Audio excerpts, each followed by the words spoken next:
எல்லாருக்கும் வணக்கம். ஒரு கையில வாள், இன்னொரு கையில வீணை.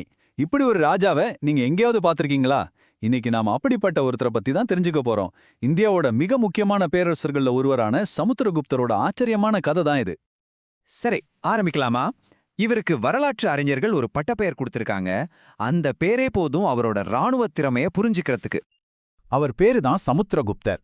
அவரோட ஆட்சி காலம், அதாவது கிபி 335லேருந்து 380 வரைக்கும் குப்த பேரரசுக்கு ஒரு கோல்டன் பீரியட்னே சொல்லலாம்.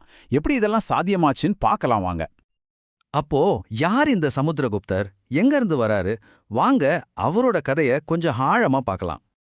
சமுத்திரகுப்தர் யாருன்னா, குப்த வம்சத்தையே ஆரம்பிச்ச முதலாம் சந்திரகுப்தரோட மகன். சொல்லப்போனா குப்த வம்சத்தோட தலை சிறந்த மன்னர்னு இவரை தான் சொல்லுவாங்க. சின்ன வயசுல இருந்தே பெரிய பெரிய விஷயங்களை சாதிக்க பிறந்தவர்னு எல்லாருக்கும் தெரிஞ்சிருக்கு. ஆனா அவரோட உண்மையான முகம் தெரிஞ்சது போர்க்களத்துல தான். அங்கதான் அவரோட புகழும் அந்த ஸ்பெஷலான பட்டப்பேரும் அவர் கிடைச்சது.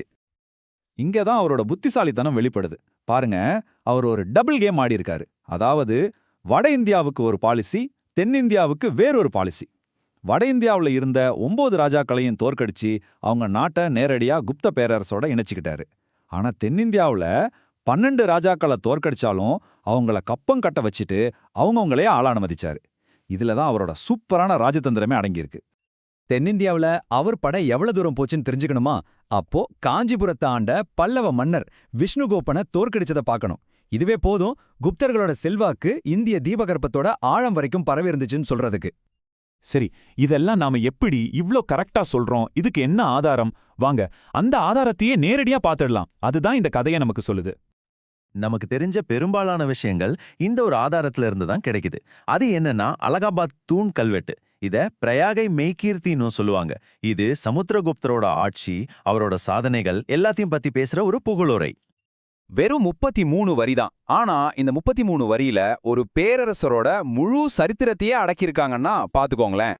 அந்த அளவுக்கு ஒரு முக்கியமான கல்வெட்டியில. இந்த கல்வெட்டை சமஸ்கிருத மொழியில எழுதுனது யாருன்னு பாத்தீங்கன்னா, சமுத்திரகுப்தரோட அவைக்கள புலவர் ஹரிசேனர், அதாவது கூடவே இருந்து பார்த்த ஒருத்தர் எழுதுனது.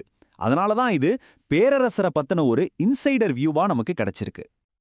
இதுவரைக்கும் சமுத்திரகுப்தரை ஒரு போர் வீரனா பார்த்தோம். ஆனா அவர் அது மட்டும் இல்ல, அவருக்கு இன்னொரு முகம் இருக்கு. அது அவரோட கேரக்டரோட டோட்டலா வேற ஒரு சைட நமக்கு காட்டுது. அவருக்கு கவிராஜான்னு ஒரு பட்டம் இருந்துச்சு. அதாவது கவிஞர்களுக்கெல்லாம் அரசன் அர்த்தம். இது சும்மா புகழ்ச்சிக்காக கொடுத்த பட்டம் இல்ல.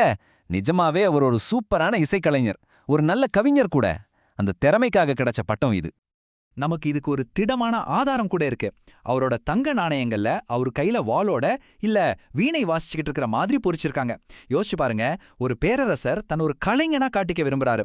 இதுவே அவரோட இசை ஆர்வத்துக்கு பெரிய சாட்சி. ஓகே, அப்போ ஒரு பக்கம் மாபெரும் வீரர், இன்னொரு பக்கம் கலைஞர். சரி, ஒரு ராஜாவா அவரோட நம்பிக்கைகள், அவரோட கொள்கைகள்லாம் எப்படி இருந்துச்சு?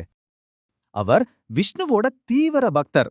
தன்னோட ராணுவ வெற்றிகளை கொண்டாட அசுவமேத யாகம் செஞ்சாரு. இது ஒரு பெரிய அரச சடங்கு. ஒரு சக்கரவர்த்தி தன்னோட அதிகாரத்தை எல்லாருக்கும் அறிவிக்கிற மாதிரி செய்யறது. ஆனா இங்கேயும் ஒரு ட்விஸ்ட் இருக்கு. அவர் தீவிர பக்தரா இருந்தாலும் மத்த மதங்களை வெறுக்கல. அவரோட தனிப்பட்ட நம்பிக்கை ஒருபோதும் சகிப்புத்தன்மையின்மைக்கு வழிவகுக்கவே இல்ல.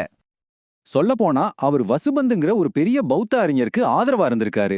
அது மட்டும் இல்ல, இலங்கையிலிருந்து வந்த ஸ்ரீ மேகவர்மன் மன்னருக்கு கயாவுல ஒரு பௌத்த மடாலயம் கட்டவும் பர்மிஷன் கொடுத்திருக்காரு. இதுதான் ரொம்ப முக்கியமான பாயிண்ட், அவரோட மத சகிப்புத்தன்மை.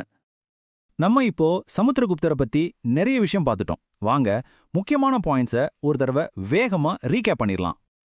ஓகே, முதல் கேள்வி, இந்தியாவோட நெப்போலியன் யாரு? சமுத்திரகுப்தர். அடுத்தது, அலகாபாத் கல்வெட்டை எழுதினது யாரு? ஹரிசேனர். சரி, வீணை வாசிச்ச மன்னர் கவிராஜான்னு பட்டம் வாங்கினவர் யாரு?